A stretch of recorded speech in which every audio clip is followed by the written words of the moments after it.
I once put a little hairpin in my child's hair. I said, "You look so beautiful," and held her up to the mirror. She stared for a moment. Then, with precise intent, she reached up and pulled the pin off, hair and all. She smiled. And in that smile, I saw something more than just mischief. I saw the very first flicker of self-recognition. Sina here, Eric Food. This is how young children often refer to themselves, by the name others call them. They exist in the third person. But then one day they say, "I came. I want to eat." That one short word, "I," isn't just a change in language. It's a sign that a world has turned inward. This is the moment a child begins to recognize themselves, not as Sina, not as the baby, but as I. Psychologists call this the mirror test. They place a dot on the child's forehead, then show them their reflection. When the child reaches toward their own head instead of the mirror, it means something powerful has happened. That's me. The brain has awakened to the idea of the self. And alongside this moment comes a shift in language. Name, third person, first person. Minjin want juice.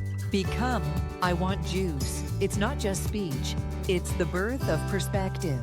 This stage marks the emergence of a child's self-concept. As Vygotsky explains, children move from using their name to I and eventually form an inner speech, a silent language of self-reflection. This is the foundation of problem solving, emotional regulation, and identity development. Reflect their use of I. When a child says, "I hear," respond with, "Yes, you are here, I see you." Mirror their words and let them feel the meaning of I reflected back. 1. Play with mirrors and photos. Encourage play in front of mirrors. Ask, "Who's that?" Help them say, "It's me." 2. Encourage small self-introductions. Ask, "What's your name? How do you feel today?" Let them explore identity through questions. 3. Play with ownership and belonging. Use games like, "Whose toy is this?" and smile as they answer, "It's mine." 4. Support emotional self-expression. When they say, "I'm mad," don't rush to fix it. Just say, "I hear you, you're mad." That alone does something incredible. Children don't need logic to calm down.